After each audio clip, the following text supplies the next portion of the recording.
It's July of 1967, the height of the Summer of Love. Pink Floyd are about to appear on Top of the Pops for the third week in a row with their latest single, See Emily Play. But something is very wrong. They can't film their segment because their frontman has disappeared. When London's psychedelic scene was launched into the mainstream, so was its beautiful, shining figurehead, Syd Barrett. He embodied the counterculture, whimsical, vibrant, and soaked in LSD. Pink Floyd's debut, Piper at the Gates of Dawn, is a defining LP of the era, but soon after its completion, the guys realized promotion was going to be a problem. Something was up with Syd. He was doing odd things on stage, detuning guitars, refusing to lip sync, throwing interviews. A disastrous Fillmore West appearance royally pissed off venue owner Bill Graham, and Floyd's subsequent US tour had to be cancelled. They regrouped, instead hopping on a package tour with the likes of The Move, The Nice, and Jimi Hendrix in the fall. But Syd hadn't gotten any better. In fact, he'd gotten worse. His school buddy David Gilmour remembered that fateful evening when, on the way to a gig, Floyd unceremoniously decided not to pick up Syd. It was as simple as that. One night, Syd was leader of the band. The next, he was gone. No other figure in rock and roll history is shrouded in mystery quite like Syd. Was he a misunderstood genius? A mad poet? Was he everybody's fool, the vegetable man? Was he playing an elaborate joke on us all? This is the true story of Syd Barrett's solo career. Or, at least, as true as he thinks it needs to be.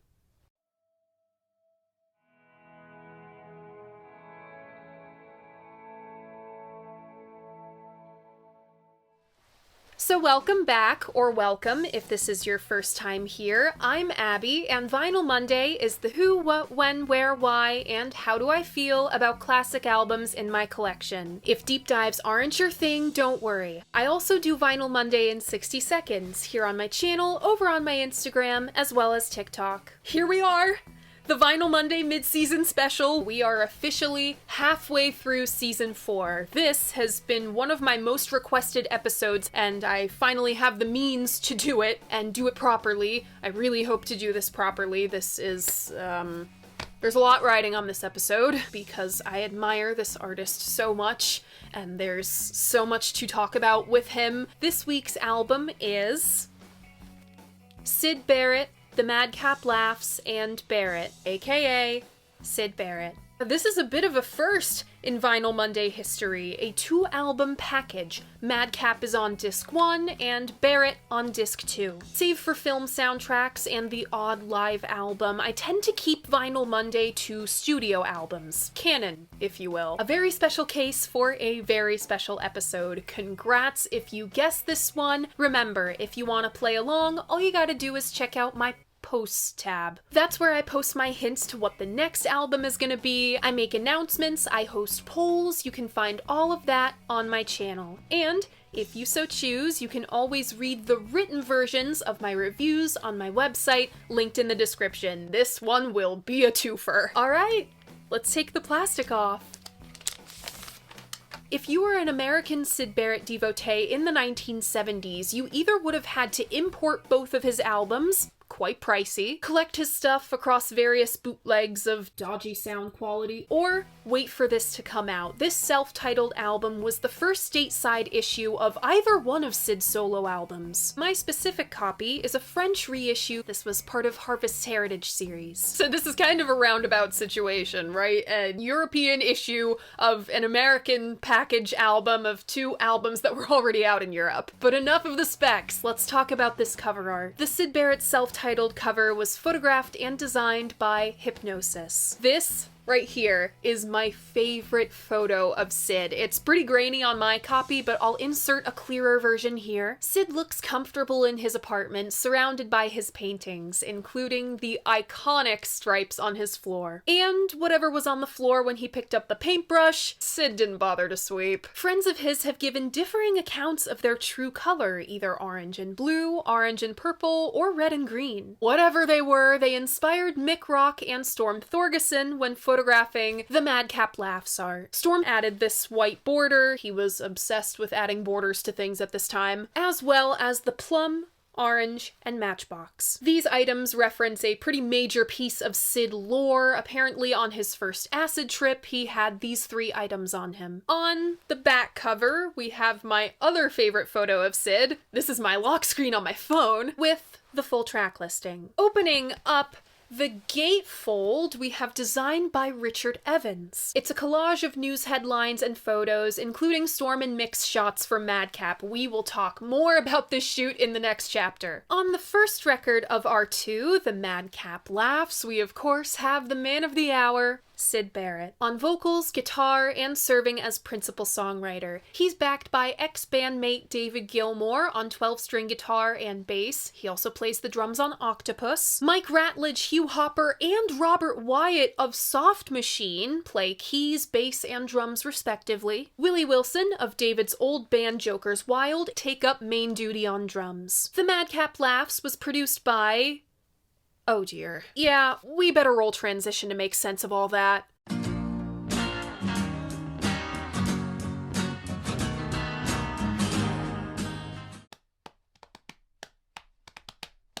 I just spilled water all over my suede jacket. Damn it! I'll be getting some serious stuff out of the way first so we can continue on and have fun, because this episode and this music is a lot of fun. It's tough talking about Syd. He said it best himself, quote, "I don't think I'm easy to talk about. I've got a very irregular head. No one wants to be remembered by their worst moments, and what makes this episode so difficult is that these albums were made when the artist was on the edge of his worst moment. So much of the mythology of Syd Barrett hinges on his worst moments. The wild speculation surrounding this man's mental health is super invasive. I do not wish to participate in it any more than I already have. There were several attempts to get Syd into treatment. He refused them all. Again, there's a very different attitude surrounding therapy these days. It seems he did too much of a drug that was too strong in the 60s, and it exasperated something that was already there. I am an art historian. That's what my degree is in. I am not a psychologist. I will not be diagnosing Syd Barrett, and neither should you. I'm also not going to speculate what exactly set Syd off. I will only say that yes, he took LSD, and yes, he took Mandrax. Those are important to keep in mind when discussing significant events through Madcap and Barrett production and his changes in behavior. There is a lot of nuance to Syd's story. If I wanted to make this video about his records, then I had to get as full of a picture as I possibly could. I referenced the 2001 BBC documentary about Syd that I used in my Piper episode. Honestly, the bonus features were more helpful than the film itself. And I flipped through Joe Boyd's White Bicycles again just to familiarize myself with the scene Syd came from. Some resources I preferred were Rob Chapman's A Very Irregular Head and Julian Palacios's Syd Barrett and Pink Floyd Dark Globe. Two very different reads, but seeing both authors in Have You Got It Yet did ease my mind. One is a fair portrayal of the man, if making some reaches regarding his songs. The other spares nothing, delving into the good, the bad, and sometimes the ugly about Syd. I'll be honest, this was a harrowing read. Now that we have framework, let's get into the production of Syd's first album. In April of 1968, managers Peter Jenner and Andrew King left the good ship Floyd with Syd. Their thought process being, Syd's the guy! Of course he's gonna have a long and fruitful solo career! In May of 1968, Syd enters EMI for the first time as a solo artist. Most of Madcap was recorded in Studio 3, but they popped into Studio 2 from time to time. Not only was it Syd's first time mano-a-mano, it was Peter Jenner's first turn as producer. He'd never produced a record before this, and he only sat in for these couple sessions. What EMI considered to be demo sessions. That's what these songs were. Demos. Engineer Peter Muse said, quote, "Many songs had potential, and you thought, if the guy pulls himself together, you've got something here. Even after the thousands of pages written on this man, nobody's managed to figure out who sat in on these sessions. The bongo player is rumored to be Steve Peregrine Took of Tyrannosaurus Rex. The guys from the Fairport Convention and ISB are possibilities too. The vibe in the studio was very casual. Almost too casual. Described as, and I quote, broken microphones and general disorder. Aside from some instrumental jams, one of which was a 20-minute version of Ramadan,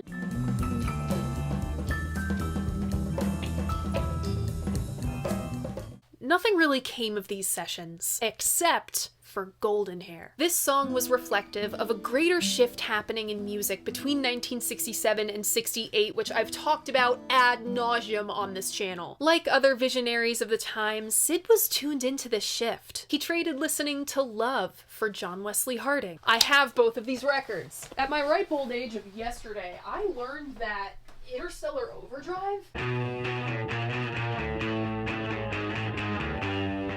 is based on my Little Red Book.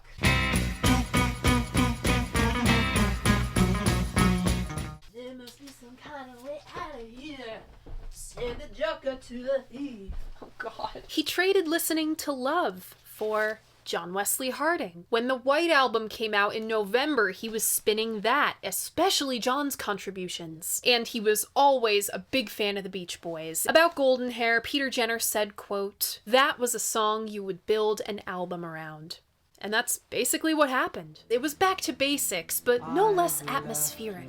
Golden Hair was deemed the most viable to move forward with. It was the first song for what would become the Madcap Laughs. The last Peter Jenner sessions in July produced an early version of Octopus, and that was it. Peter essentially gave up on the project after this. Syd went on an extended sabbatical, and Peter couldn't do anything about it. He wasn't even really the producer in the first place. Quote, he'd always gone out, and maybe he'd come back. That was always the analogy in my head. I wanted to make it feel friendly for him, and that where we were was a comfortable place, and that he could come back and find himself again. Peter eventually realized this probably further deterred Syd from recording. Quote, once you feel someone is vulnerable, you start overcompensating, and you usually make it worse. This limbo period of waiting for Syd to get better lasted about 9 months. Julian Palacios calls it Syd's lost weekend. In that time, Syd moved into that famous Madcap cover flat with painter Dougie Fields. He is featured extensively in the modern resources I use for today, but the lost weekend was not fun or funny for Syd. While yes, he did get to focus on painting, he'd also begun to take Mandrax. It affected his behavior and strained his relationships with friends, colleagues, and hangers-on. He didn't have much to do. No one was pressuring him to gig, no one pushed him back into the studio to record. He had royalties from Piper, so he didn't have to worry about money. He didn't even really have to paint. This was the exact opposite of his life in Floyd. Singles, tours, TV spots, interviews. It was always go, go, go back then. Seeing Soft Machine play the 100 Club in March of 1969 brought Syd's limbo period to a close. Floyd shared bills with the Kevin Ayers lineup back in the UFO days. Something about seeing Soft Machine again lit a fire under Syd's ass. He walked right up to them after the gig and quite plainly asked them to play on his new record. They mulled it over for all of 2 seconds,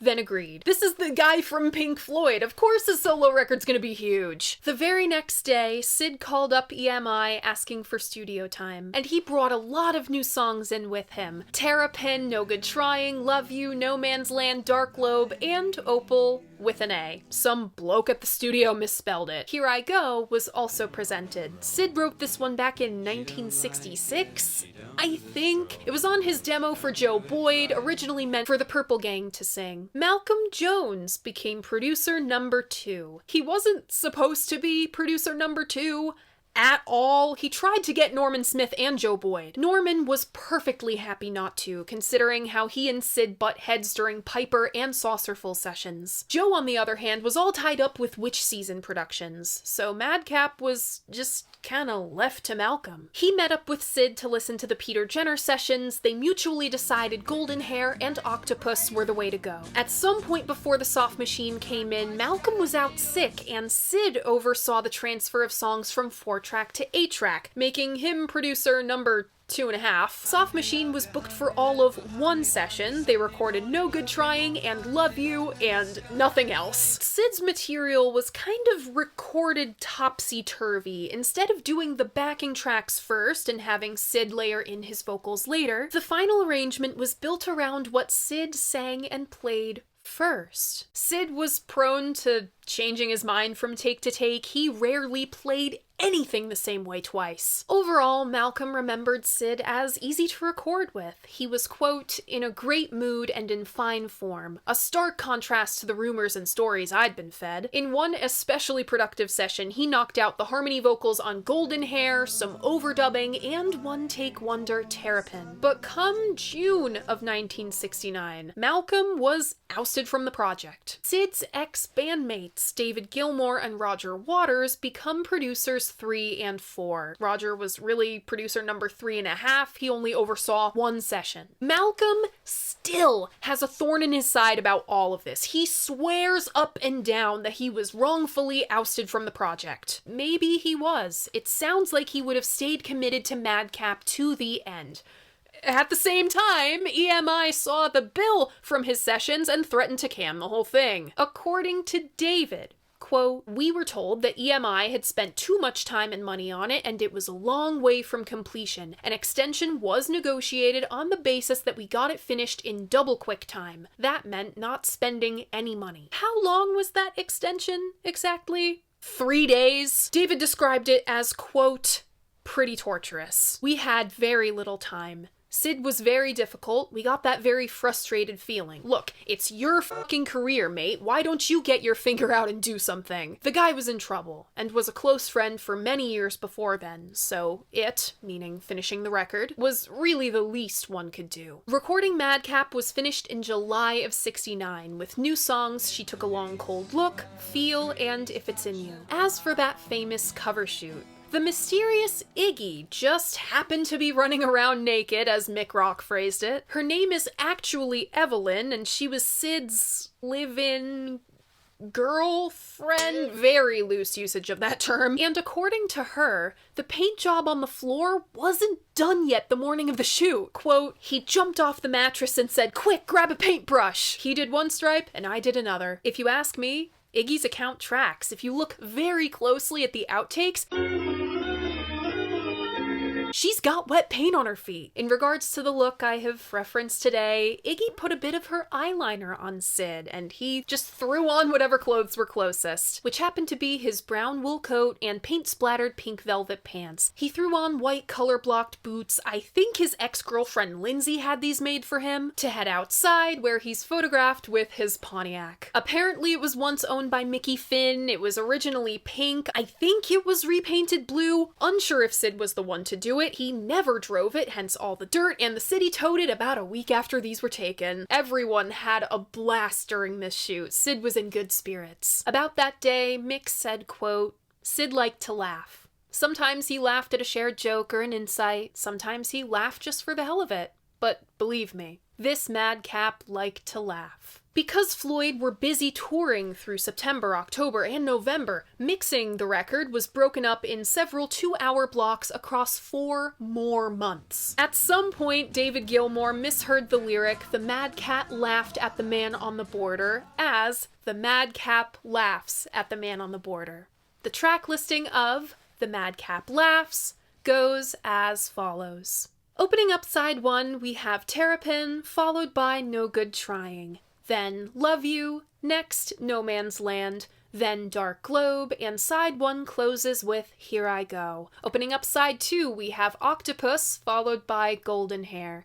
Then Long Gone, She Took a Long Cold Look, Feel, If It's in You, and the album closes with Late Night. The Madcap Laughs was finally released in January of 1970. Why did it take so long to get Madcap out? This is the guy from Pink Floyd. EMI wanted to do this big ad campaign to promote that. Syd said in interview he was not happy about his album being delayed for this. Understandably so. EMI and Harvest really tried to get Madcap out for the 1969 holiday season. They just missed the deadline, so the single, Octopus, actually beat the album to the market.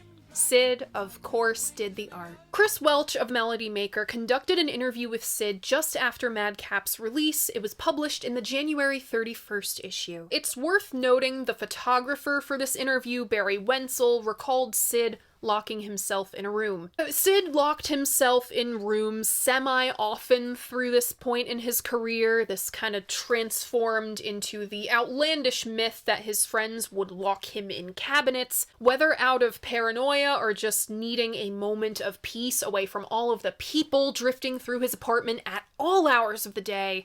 Syd would lock himself in the room. Syd's place was a revolving door of characters. Some had good intentions, some were unsavory. Despite lines like, quote, "When Floyd first emerged from UFO and became guests of Top of the Pops, it swiftly became apparent to interviewers earnestly seeking to communicate with their leader that Sydney wasn't entirely together. His portrayal of Syd is generally forgiving, pretty responsive, sometimes dismissive, with a latent undercurrent of paranoia." Syd said, quote, "My time has been fairly well spent since leaving." Pink Floyd, he means. "I haven't had a particularly hard time, and I was okay for money. I've just spent my time writing fairly regularly. I've certainly not been bored, and there are still a lot of things to do." He shows optimism for the future. "I think pop today is a bit difficult to take in some ways, but it's been fine. I've never felt I have been left behind. I'd like to play some time on the scene. Gotta do something. It would be a splendid thing to get a band together." About the prospects of another album, he said to the NME, quote, "I've got a lot of ideas I want to explore later. Making my album was fine because after 2 years away from the group, I didn't have to lead on from anything. I want to discover now if it's possible to continue some of the ideas from a couple of tracks on the first album." Also in January of 1970, Roger reviewed Terrapin for Melody Maker's Blind Date column. "This is a track I didn't produce because it didn't need anything added to it.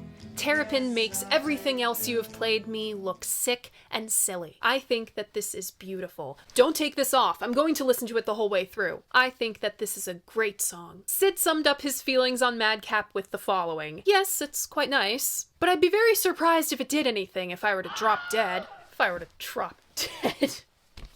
If I were to drop dead. What do I think of the Madcap laughs?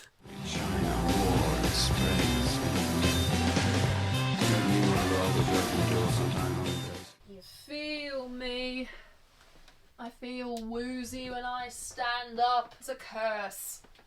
I hope I don't keel over before this is done. In case you somehow haven't noticed, I am a whimsical bitch, and in the almost 60 years since his band first burst onto the scene, Syd Barrett has become patron saint of whimsical bitches. Ergo, you have to be okay with a certain amount of nonsense and whimsy to get something out of Syd's writing. In my poking around online, I've seen a lot of, "Oh man, you gotta listen to Madcap, Syd's totally crazy on here." Syd's lyrics are not nonsense. They're quite the opposite. This stream of consciousness writing may read as incoherent drabble to others. David Gilmour called it the stream of subconsciousness. There's no real narrative, no clear-cut you or I to follow, and not everyone's into that. Some producers are masters of ambiance. They create evocative soundscapes. Syd is a master of evocative wordscapes. Rarely does he directly say anything that makes you go, "Oh my god, he gets me." It's the feeling he creates with his word choice. Syd himself described Madcap as, quote, "like a painting as big as the cellar." There's a lot to unpack here. Sonically, it's half naked. Not unlike the guy on my cover. Some numbers are fully arranged, with guitars, keys, and drums. Others are just Syd and his acoustic. It's half frizzy, fuzzed-out psych rockers, half freak folk. I will say the shifting, haphazard manner of Madcap's production, especially the final mix, were spectacularly inefficient. And yes, while Madcap was sloppily made, to those who feel David and Roger sabotaged the album, they did the best they possibly could with the 3 days they were given to do it. There are things I may miss in the analyses of these albums, being the product of the American public school system. I don't know many British nursery rhymes. It's been a long time since I studied the poets as well. Most any direct connections to literature I will make will come from a very irregular head. Rob Chapman is notably British and therefore more familiar with these things. He goes way more in depth than I will, so if you want to play some lyrical detective, I recommend this book. Madcap begins with one of the all-time great Syd songs, Terrapin. It's got a warm, breezy vibe with loosely strummed acoustic guitar and very subtle overdubbing on electric. A gentle rocking back and forth through the whole song. Terrapin establishes two important themes through Syd's solo material: his penchant for unusual chords and his inescapable accent. He was just so delightfully British that it becomes an unintentional through line of all his music. Terrapin is a prime example of Syd's romantic side. He'd never just say, "I like you, let's go out." He'd sing, "You're the kind of girl that fits in with my world." While he is singing in simplest terms on Terrapin, "I really love you and I mean you," the central line of the song doesn't do that. "Oh baby, my hair's on end about you." Just thinking about this girl gives our narrator goosebumps. There's a continued motif of two fish swimming, boulders below, light above, and glittering fins in the water. I've mulled over this aquatic image for over a week, and while the meaning still evades me, like a fish slipping through my fingers, it is quite lovely. Terrapin is instantly juxtaposed with No Good Trying. This is much more in keeping with the musical trends of 1968. Fuzzed out guitars and bass, several high-pitched guitar solos ending in descending jazz-influenced tangles of notes, very psychedelic. There's a noticeable reverb on Syd's vocal, creating more space in a spacey arrangement. A lot of Madcap is songs about love. Having love, losing love, being in love, or strained love, proving unable to reconcile fundamental differences. It makes sense. Syd was going through two breakups right now. One with his band, and one with a girlfriend. No Good Trying's narrator is just fundamentally different from his lover. Maybe they were one and the same at some point, but they've grown apart as one partner pretends to be something they're not. "I understand that you're different from me, but I can tell that you can't be what you pretend." It sounds like the girl is caught up in the runaround of keeping up with the fast life, spinning around and around in a car with electric lights flashing very fast. I made note of the line, "It's no good holding your sequin fan where I can't see." Sure, a sequin fan can be part of a flashy 60s going out ensemble. I think of fan code. There was this idea in Victorian times that a lady would use her fan to communicate. It wasn't real, it was just a device to sell fans, but nonetheless it did make it into media. With this fan code interpretation in mind, this sequin fan line is another wording of the song's central theme. It's no use trying to hide what you really are and what you really feel. Malcolm Jones wasn't fond of Love You. Syd was. Syd had the right opinion. This is one of the cutest fucking songs ever. It's vaudeville with a twist, accented with what I think is a Moog or a mini Moog. They were in EMI, they would have had access to one or both. The rubbery synth and jangly keys create that bouncy feel. Syd's offbeat sense of humor shines. No one knows what ice cream excuse me means, but I think the words sound great together. Dare I say, it's one of Syd's most memorable lines, right up there with the one about the mouse called Gerald. This is a wonderful, spirited performance. You can tell Syd liked the song. Writing whoopee into a lyric is enough, but that deadpan delivery makes it 10 times better. If Syd curates feelings with words, he's created the feeling of a guy who sees a good time rocker woman and is just falling all over himself trying to flirt. The chorus is giddy, giggly word vomit. Syd's rhyming every word he can think of with honey. Julian Palacios went as far as to call No Man's Land a proto-punk tune. As a known proto-punk girly, I'd call Niall's song more proto-punk than this. This is more fuzzy psych, like No Good Trying. Most of this track is an instrumental, shifts into a cool humming key change over Syd's unintelligible mumbling. For the life of me, I cannot find a transcription of what he's saying here, but again, it's about the feeling. This is some of Syd's more obscure writing. From what I can gather, the narrator's girl is quite brazenly seeing someone else, and the song revolves around another all-time great Syd line.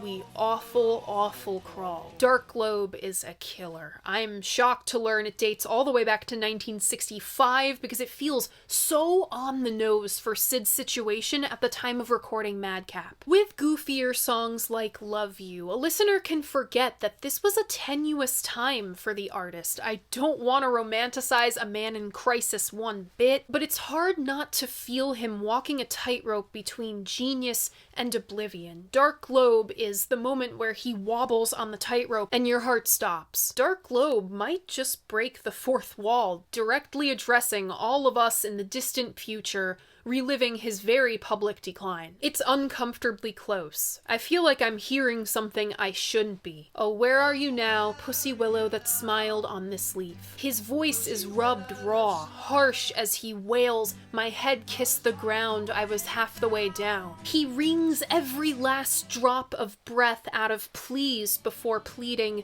please lift a hand, I'm only a person. I hear anger and resentment as well. He spits venom as he hollers, won't you miss me? Wouldn't you miss me at all? And slams on those guitar strings. Dark Globe was this project's tonal shift. After this song, Syd was no longer a mythical figure in my mind.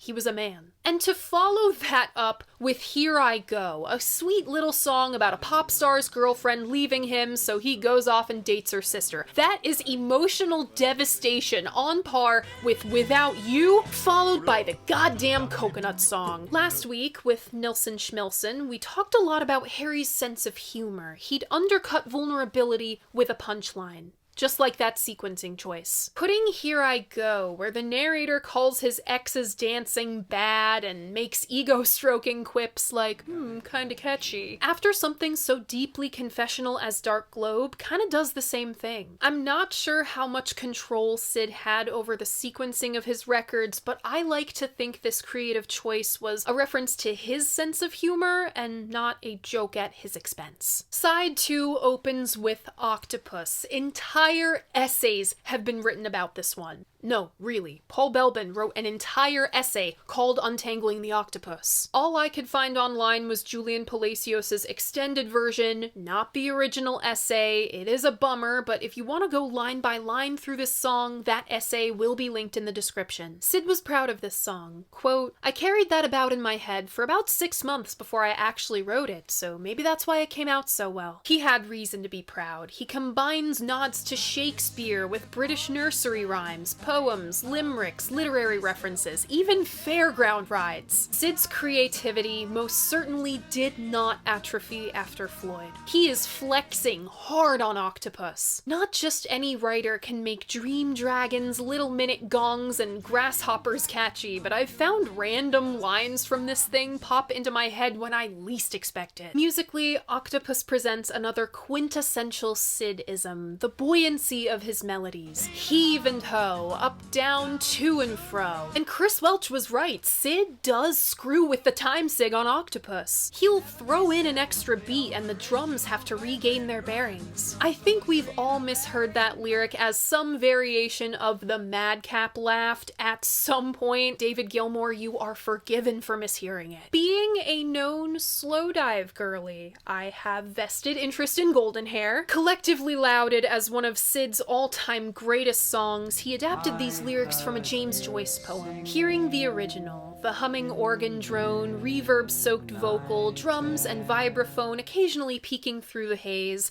I now understand exactly how Slowdive were able to stretch this atmospheric 2 minutes into an epic jam. I love tracing musical DNA back this way. Some covers are just so well suited to the singer, they feel like they should be originals. This is one of them. It's dreamy in both sound and lyric and plays perfectly into the fantasy world Syd constructs in his writing. Long Gone is a song about a lover who's physically there but emotionally checked out. Everything is haunting. The melody descends into the basement of Syd's vocal range. Abandoning his natural buoyancy, the organ overpowers your senses. Harmony vocal drifts from talk sing to shout, through dissonant chord to falsetto. She Took a Long Cold Look, Feel, and If It's In You. These three songs are controversial even today. Malcolm Jones took great issue with these songs being on the album. He felt all the false starts and studio banter made Syd look incompetent. David has gone to bat for this decision. Quote, "Roger and I both thought that it was important that some of Syd's state of mind should be present in the record, to be a document of Syd at that moment, and to explain why some of the songs had these, how should I say it, unprofessional moments." He's also reflected differently on it. Quote, "The problem was not knowing how far one should go with someone else's angst or pain, especially when it was difficult to tell if they wanted it to sound like that. I was simply unable to get a more professional version of those songs. It was possible he was incapable of performing them in the way he wanted them to be. I worried about it less at the time than I did later. To be honest, I'm still not sure." Yeah, I don't know whose horse to back in this issue. Both have their reasons, and both have their side-eyeable points. If Madcap is a painting as big as the basement, this Lost Love trio, as Julian Palacios dubbed it, is the spot of the canvas where Syd's impasto paint build-up didn't quite make it. On She Took a Long Cold Look, we hear page turning as Syd flips through lyrics, the occasional and open strum as he loses his place. It is a symptom of the rush job the end of Madcap production was, but I like how intimate it feels. He seems to have liked Feel. At the end, he casually mutters, "Last one was Diamond, actually." I agree. I love the sarcasm dripping from his voice as he sneers, "How I love you to be by my side, they wail." Who's they? Maybe the fangirls incessantly showing up at his apartment. I'd understand if he wanted to get them the fuck out. Do I feel called out? A little bit. Syd lays it all bare on my favorite of the bunch, If It's In You. He insists upon singing it in this key, even if it's just a smidge too high for him. He has to take a few cracks at it, but he does eventually get there with a fabulous, memorable vocal run. Yes, I'm there.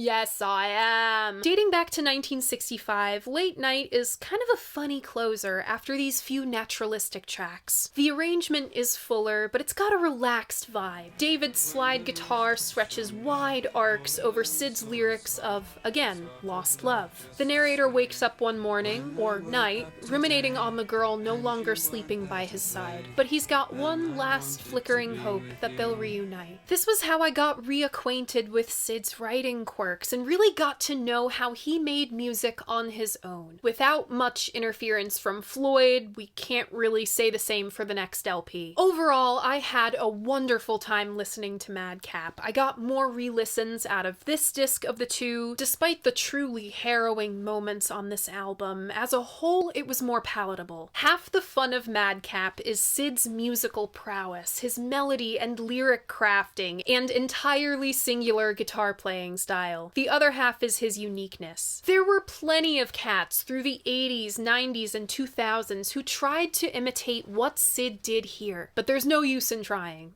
because there's only one Madcap. I will be basking in Syd's whimsy, joy, and touching vulnerability for many listens to come. My personal favorites off Disc 1 are Terrapin, Love You, Dark Globe, Golden Hair, and If It's In You. On to Disc 2.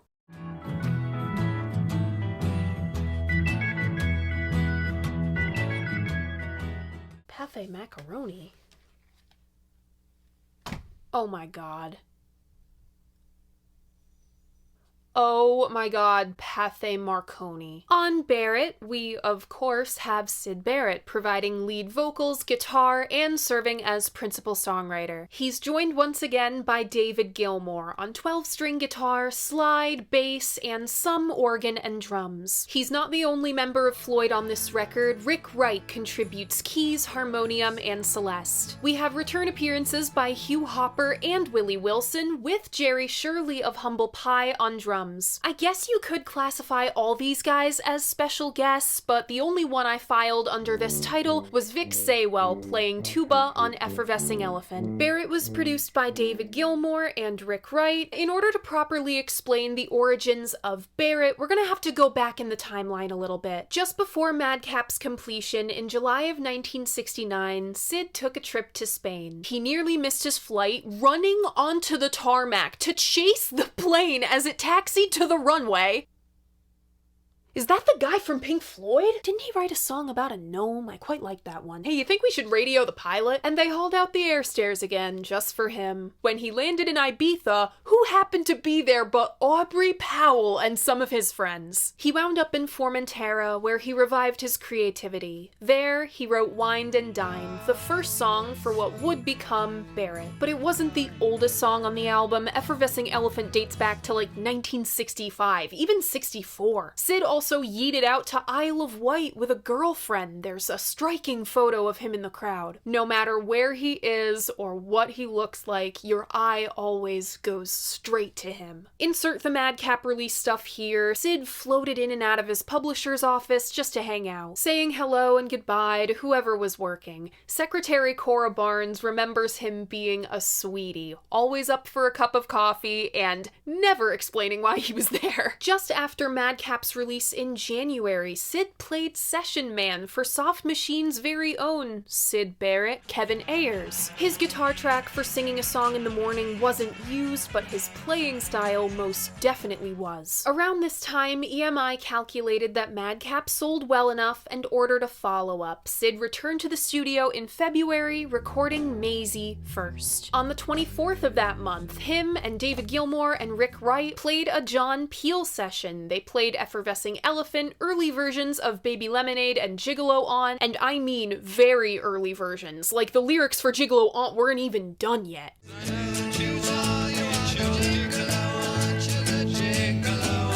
As well as Terrapin and a song called Two of a Kind. These early versions of Barrett material had bongos instead of a drum kit, giving them kind of a Tyrannosaurus Rex vibe. Similar to Ramadan from a couple years back, but also not. If you've listened to that yourself, you'll know what I'm talking about. As far as production goes, Barrett was a more consistent and structured effort than Madcap was. It took about half the time, with none of the personnel changes, a lot less stressful for Syd. David Gilmour did most of the production work on top of playing guitar and bass. Having David on board was a strategic choice. By all accounts, he was the only one who could get through to Syd at this time. He had the patience to run through many takes, even if the first one was usually the viable one, and there was one consistent group playing the whole record. Roger Waters refused to return. It seems Madcap was too much for him to deal with. Hugh and Willie came back. Rick, of course, contributes keys. If you have Rick Wright around and he's not playing something, respectfully, what are you doing? Jerry Shirley says he became drummer by default because all the other drummers had given up trying to keep up with Syd. Again, Syd rarely played anything twice.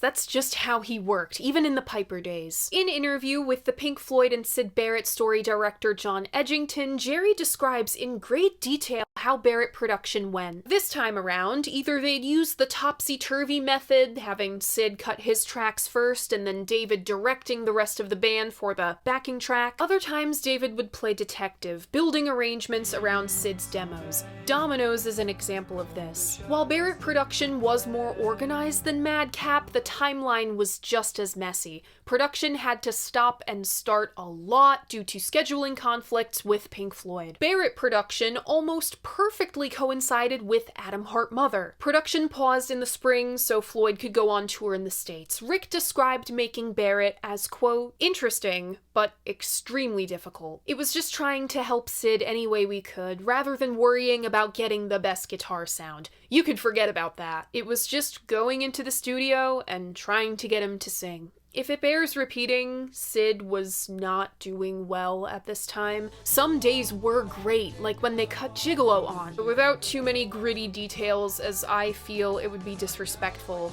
His ability to communicate was breaking down. Rick said, quote, inside his head, he was still thinking these great lyrics. I could never understand the fact that he could come up with these great lyrics still, but everyday life was impossible for him. Barrett sessions weren't all doom and gloom, though. As the story goes, recording Effervescing Elephant was a doozy, because when Vic Saywell got there, he refused to play anything that wasn't written out on sheet music. Syd wanted more tuba, like 8 bars, but there wasn't 8 bars written. Neither Syd nor David could write music, so they were shit out of luck. David spent the better part of 3 hours writing and rewriting that damn tuba part until it sounded somewhat right. Recording Dominoes was something of a marvel too. David really wanted Syd to do all the guitars on that song, but take after take, it just wasn't happening. I don't know what compelled David to do this, but he ran the playback machine backwards. Somehow, I don't know how this is possible, but Syd nailed the next take. A backwards take, no less. You can't get it right going the right way, but you get it perfect going arse backwards. Alrighty then. Again, it was like, wait a minute, you're not that nuts after all. You just got through that almost perfectly. Is he taking the piss again? Towards the end of Barrett production, on June 6th, Syd, with David Gilmour and Jerry Shirley, played the Extravaganza Music and Fashion Festival. They played Terrapin, Gigolo Aunt, and Elephant, but the set was marred by technical difficulties. The PA stopped working, no one could hear each other, it was a shit show. After playing Octopus, Syd just walked off stage. No freak out, no frustration, he just left. Barrett production concluded in late July, with 2 of the last songs he ever recorded. Word Song, eventually included on Opal, and Mind Shot, retitled to It Is Obvious. The track listing of Barrett, this time, goes as follows. Opening up side 1, we have Baby Lemonade, followed by Love Song, then Dominoes, next It Is Obvious, then Rats, and side 1 closes with Maisie. Opening up side 2, we have Gigolo Aunt, followed by Waving My Arms in the Air, which goes right into I Never Lied to You. Then Wined and Dined, next Wolfpack, and the album closes with Effervescing Elephant. Barrett was released in November of 1970. In February of 1971, Syd appeared on Sound of the 70s to promote the record. It was just him and Gilmour. They played stripped-down versions of Baby Lemonade, Dominoes, and Love Song. Syd gave an interview to Rolling Stone, conducted by his friend Mick Rock. Mick immediately confronts the mythology. Quote, "If you tend to believe what you hear rather than what is, Syd Barrett is either dead, behind bars, or a vegetable. He is in fact alive, and confusing as ever." I gotta say, it is funny reading Mick attribute, quote, the only 2 hit singles Pink Floyd ever had to Syd. It's 1971, so Arnold Lane and See Emily Play really were the only 2 hits Floyd had. On being a guitarist, Syd said, "That's all I wanted to do as a kid, playing a guitar properly and jump around. But too many people got in the way. It's always been too slow for me playing, the pace of things. I mean, I'm a fast sprinter." The trouble was, after playing in the group for a few months, I couldn't reach that point. He is self-aware. Quote, "I may seem to get hung up. That's because I am frustrated work-wise, terribly. The fact is, I haven't done anything this year. I've probably been chattering, explaining that away like anything." He repeats the desire to form a band, but says he can't find anybody good. He did eventually form another group. The last minute put together boogie band, Willie and Barrett, and finally, Stars. They played a couple gigs, mostly as support for... No fucking way. If I had a nickel for every time rock and roll history converged on an unsuspecting MC5 gig, I'd have 2 nickels, which isn't a lot, but it's weird that it's happened twice, right? It's objectively crazy that Stars played with the 5 at this gig, no less. I mean, the 5 had really mellowed out at this point, but it's the principle of the thing. After a gig at Cambridge Corn Exchange was ripped to shreds by the Melody Maker, Stars folded. People tried to get Syd into the studio in 1974. It didn't work out. Julian Palacios identified Chapter 24 of the I Ching, which Syd named a song on Piper after, as the chapter of returning home to the village. Likewise, in astrology, 24 is a first house prefection year, a return to the self. At 24, Syd returned to Cambridge, where he'd spend most of the rest of his life. He went back to using his birth name Roger. He dedicated his life to painting, gardening, photography, and furniture making. He kept to himself, turning away most any interview requests. His music career was over. Syd Barrett, the rock star, was no more. Over the past several weeks, I've been contemplating that end of Syd's solo career, whole music career, really. I take comfort in the thought that Syd was happy living in solitude. People did bother him. There are, really invasive paparazzi photos and news articles that I am deliberately not including in this video. I just hope he found comfort in being just a regular guy. That's all you could really want for him. There's one important piece of context that dictates how I approach everything surrounding Syd. Out of the 120-something episodes of Vinyl Monday, there's really only a few that are essential. Wish You Were Here is one of them. I will say that I have an intimate understanding of the half-absence, physical presence, but mental absence that Wish You Were Here articulates. You can imagine all of this hits pretty close to home for me. This project, Barrett especially, dredged up some deep-seated shit from the bottom of the river. I avoided Barrett for weeks. I guess I wasn't expecting to clip the Wish You Were Here thing again so closely. Not a fun place to be. Even now, listening to this album feels wrong. This was not a comfortable listening experience. Peter Jenner expressed exactly why I was reluctant to dig into Barrett. There's a certain ghoulishness about people's enjoyment of these albums. There's some good stuff in there if you know where to dig, and no disrespect to Dave and Roger, who were trying their best to do something good. But it wasn't what I'd heard in the studio, and it was a shadow of the Syd I knew. He was such a delightful and charming person. That's why we were all so upset when the fog set in. I do not understand how people prefer this, just pretend this is the Barrett cover, over Madcap. This sounds like there was a vampire that sucked up all of Syd's remaining joy, fun, and whimsy, his three best qualities, and only drops of that remain.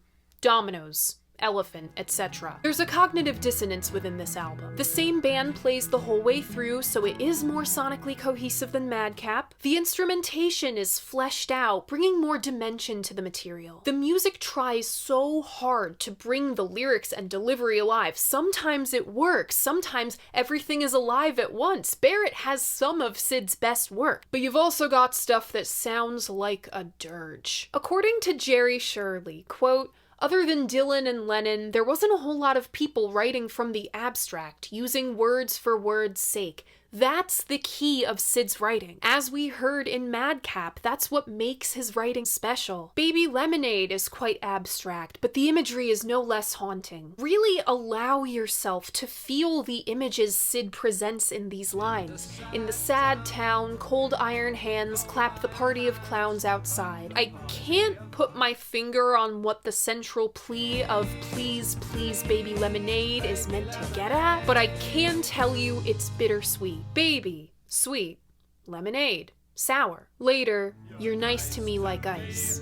Getting frozen out isn't very nice at all. There's a repeated motif of imprisonment. Send a cage through the post, make your name like a ghost. I had to look it up, but clap in irons from the first verse is old slang for throwing someone in jail. Syd borders on the surreal when he beckons. In the clock they sent through a washing machine, come around, make it soon. These obfuscated, bleak lyrics and Syd's chanting delivery are contrasted by some of the finest musicianship on the album. That gainful, arpeggiated solo in the beginning wasn't David, it was Syd warming up. This insistent liveliness is spooky. Spookier is the harmonium on Love Song, though that might just be me because my only context for harmonium is this. Setting Nico aside, the harmonium here mimics an accordion, a traditionally romantic instrument. The song is lyrically quite sparse, this is mostly an instrumental. Rick Wright contributes lovely piano, the key change is a point of interest. That's all. We bounce back with one of Syd's best songs in his entire discography, Dominoes, which dates back to 1967. Now that I know the story of the backwards guitar, it's even more impressive. Backwards solos are difficult enough to reverse engineer. Just ask George Harrison. Now imagine doing that by accident. It's a thin and sharp textural point in the haze. It spreads out from Rick's organ like dripping salt on a wet watercolor. The rhythm section anchors the solid air. David, Rick, and Jerry are MVPs of Barrett. I love the subtle phrasing and fills. They give the song body. The lyrics reminisce on wasting away the days carefree, just you and I and Dominoes. Where something like Love You is Syd's goofy romantic side and Terrapin is so lovesick you feel woozy, Dominoes looks back forlorn. It's an idea, someday, in my tears, my dreams. Obvious is one of the last songs Syd ever recorded, if not the last. I'll be 100% honest. It was difficult for me to set that fact aside when analyzing this song, and it still is. Where Madcap had songs about relationship breakdown because one lover was unfaithful or not being true to themselves, Obvious is much darker. Images of lurking around a shared home. I can creep into cupboards, sleep in the hall, creep into bed when your head's on the ground. Many, many more images of a relationship breakdown. They shout at each other. The louder your lips to a loud hailer. Had to look this up as well. Hailer is another word for bullhorn. It is written on the brambles, stranded on the spikes, my blood red. Oh, listen. This guy is bleeding himself dry over this. These two are terrible for each other, but in the narrator's mind, they deserve each other. Our minds shot together, so equally over a valley, a hill. Rats is sneering, mocking. That's love, yeah, yeah, yeah, yeah. This love's gone so low, it's with the rats. Where much of this record has felt detached, Rats feels active, with louder, more aggressive instruments, a more rock-oriented sound. Given all the folk I've heard over the last few sides of this LP, I've at times forgotten Syd was a rhythm and blues guy. He named his band after two blues men. So much of his guitar playing can be traced back to something Bo Diddley did. Bleak as this lyricism is, I am pleasantly surprised by the return to form. The bleakness does not end. It only intensifies with Maisie. This is the most heavily sedated blues I've ever heard, as it plods along at the very bottom of Syd's vocal range. With every passing measure, I feel like the air's being sucked out of the room. The tension is high, and I have to crawl on the floor for oxygen, or I took way too deep of a toke and I feel like I'm gonna throw up. Opening up side 2. 'Cause I know what you are a gigolo, aren't you a gigolo, aren't This is the catchiest song about a sex worker I've heard since Roxanne. Rocks! It is a relief to have some of Syd's bounce and sense of humor back. Will you please keep on the track, 'cause I almost want you back. I can't help but wonder if Will You Please Keep on the Track is a subtle dig at everyone in the studio trying to get him to do the same thing twice. What a gigolo aunt is up for much debate. Is this the aunt of a gigolo? The employer of a gigolo? Is this a cross-dressing gigolo? But it's the best band chemistry on the whole album. The best keys and guitar by a mile. Jerry said he was astonished by this take. This was one of the rare moments where everything came together. No one was about to step off this current. That's why it's the longest song. Waving my arms in the air and I Never Lied to You go by so fast, I almost miss them. It's a shame because I like them both. Everything I knew, I tried with you, but everything to you was never easy. This line and the one to follow are loaded. The narrator reveals their whole self to their partner, then comes to know that was a burden on them. Or, on the other side, I see two people living a whole life together, the good days, the bad days, and everything in between. Having that much history with another person can be corrosive. So I went ahead around my world, I saw the things you do, arriving by your side to see you looking too. The narrator puts themselves in their partner's shoes, realizing after all of this, it's time to let go. But by the end of that process, our narrator loses himself. Why am I here? what's meant to be. Wined and Dined was written in sunny, summery Spain, and you can tell light instrumentation with tambourine and shimmering delay on the guitar. Images of good food, wine, a pretty girl, the sun in the summer. Hold the f*** up, is that a kazoo? Speaking of the kazoo, oh my god, in I Never Lied to You, Rick plays the chord progression of jug band blues.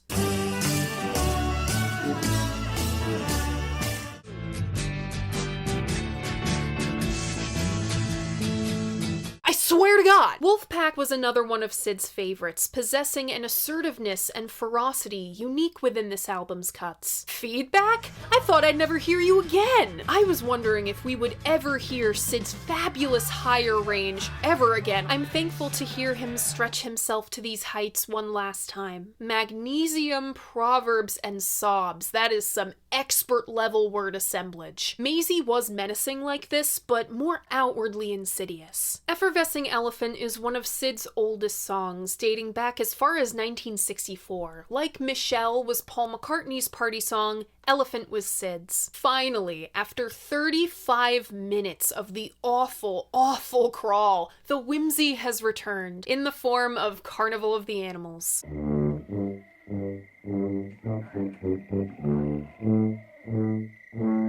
When I hear the tuba, I just get the biggest, dumbest grin on my face, because in my mind's eye, I know this is probably not how it happened. In reality, this situation was probably really stressful, but this is my optimist imagination craving something light out of Barrett. I see David Gilmour writing and rewriting this goddamn tuba part. Every time he gets it wrong, him and Syd burst out laughing in the booth. I hear Syd smile as he sings this, especially through, but all in vain, because you see, the tiger came and said, who me? No, I wouldn't hurt not one of you. Syd's quite tickled by these anthropomorphic animals.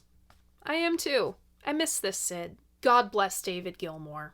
He loved his friend so much and made these two albums happen for him. If not for him, neither Madcap nor Barrett would have been brought to completion. Rob Chapman pointed out that Syd was 22 when he started recording Madcap, and by 24, his music career was over. What we hear here is such a small window of this man's life. If you love Syd, listening to his joy wither away will rob you of some of yours. Nevertheless, I am deeply grateful that he gave us so much to lob out this many great songs. See Emily Play, Matilda Mother, Bike, Jug Band, Terrapin, Love You, Golden Hair, If It's In You, Baby Lemonade, Dominoes, all of that in 3 years. That is incredible. As far as outtakes go across this entire double album package, Opal, Dolly Rocker. Dolly Rocker is a wonderful vocal performance by Syd. It's more spirited than a lot of the stuff on Barrett. I'm also partial to it because it's about a girl who wears Dolly Rocker dresses. Let's Split is another highlight. Syd is largely remembered as one of the great acid casualties of the 60s. Think Peter Green of Fleetwood Mac, Skip Spence of Moby Grape and the Airplane. Arguably Brian Wilson, though like Syd, there was a lot of other stuff going on. But Syd's legacy extends so much farther than that. For one, he started something so much bigger than him, Pink Floyd. One of the only things Roger and David can agree on these days is Syd's solo work. Bands like the Gigolo Aunts name themselves after Syd's songs. His influence extends to punk. Bands like Wire and the Minutemen adopted Syd's angular method of guitar playing. Glam took Syd's psychedelic penchant for satins and bright colors and ran with it. So did the Paisley Underground, who aren't mentioned nearly enough in this conversation. And neither is Shoegaze. Slowdive released a cover of Golden Hair on their Holding Our Breath EP.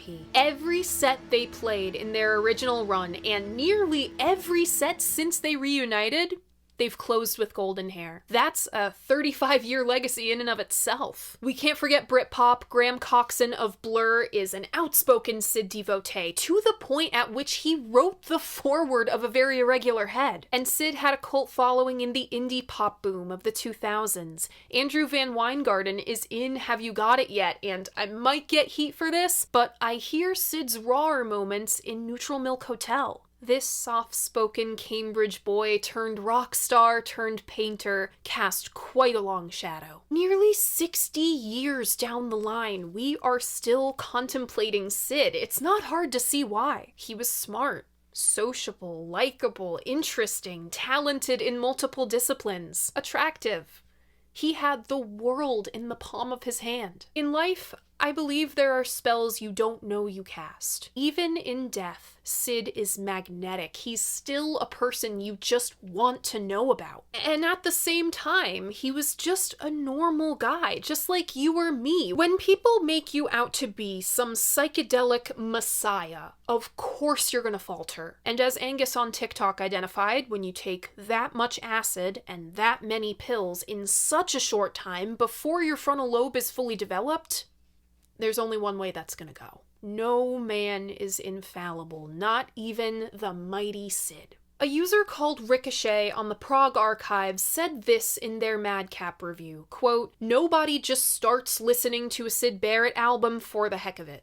Know what I mean? Nobody sees the name Syd Barrett and goes, he sounds interesting. Think I'll pick up this here Opal album." I was fairly interested in Syd's work before choosing to start this project. I knew of him through Pink Floyd. I dipped my toe in for the heck of it, but of course I was aware of the myth. Through this project, I have fallen under Syd's spell. I try not to get my heart this close to the music I cover, but I can't help it. There's something enchanting about Syd. His work is tailor-made to pore over for 55 years, just tangible enough to wander through, just opaque enough to evade you. Once you let the man's music into your life, it's only a matter of time before you get caught up in the chase of the man. Or whatever you envision him to be. As it stands to us fans, Syd Barrett is a ghost, with as many faces as there are people to ponder him. Why does he haunt this way? I can't speak for you, but for me, after the past couple months, I am left with far more questions than answers. We know the beginning of his story. We want so desperately to be able to change the end, but we know nothing in the middle. Was he the archetypal 60s drug casualty? Did he lose his mind? Did he come to hate the industry and play an elaborate prank to get out? Or was he just bored with it all, longing to live a simple life with his garden and his paintings? In the past couple months, I've found all of the above to be, in part, true. But none of it feels like comfortable resolution. After watching Have You Got It Yet for the first time, I wrote the following about this experience. I reach out and I want so desperately to be met with a hand, an answer, anything. But nothing ever reaches back. Syd hangs over everything surrounding him. It's no wonder his friends literally could not stop writing about him. They were trying to make sense of him too. I had trouble making sense of this. What I'm feeling, how close I should get. When I get caught in the river Styx like this, I go searching for answers in anthologies. Because chances are you'll find a completely unrelated quote that relates to exactly what you're feeling. From Lester Bangs' essay about the Marble Index. Quote, "There's a ghost born every second. And if you let the ghost take your guts by sheer force of numbers, you haven't got a chance. Though probably no one has a right to judge you either. Besides which, the ghosts are probably as scared of you as you are of them." Over and over again, in these books and films, I heard the words beautiful and together used to describe Syd at his best. Even after all of this, after the proverbial ghost showed up in my room, the Syd I will carry with me in my heart, if I've still got mine because he's made off with it, will be him at his best. Crafter of unique melodies and unusual chord structures, master of ambiance, brilliant lyricist, an artist through and through, doing the goofy, dark, and strange in the name of creation. I don't see him as a tragic hero, an acid casualty, or a madman. I see him as a man. A curious, sensitive soul who dared to have the imagination of a child well into his adulthood and possessed the wisdom of a seer in his youth. Seer of visions. I think I forgot to conclude that quote from a few chapters ago. I don't think I'm easy to talk about. I've got a very irregular head, and I'm not anything that you think I am anyway. At the end of it all, no matter who you are, where you are, or what you are, Syd Barrett will always have the last laugh.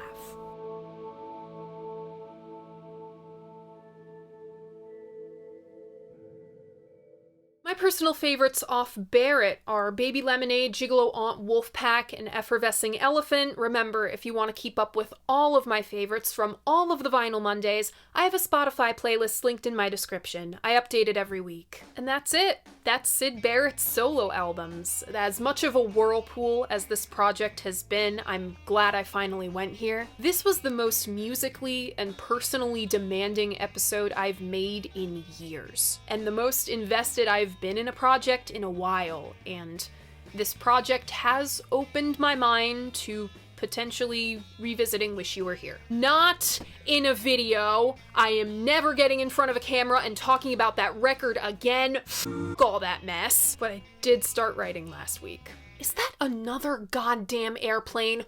Wrong album! What do you think of this album?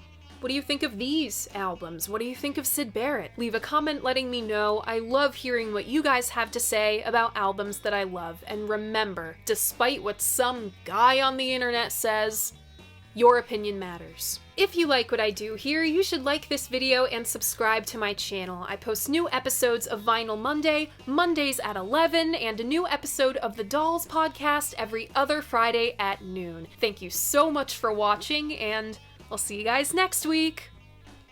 Bye!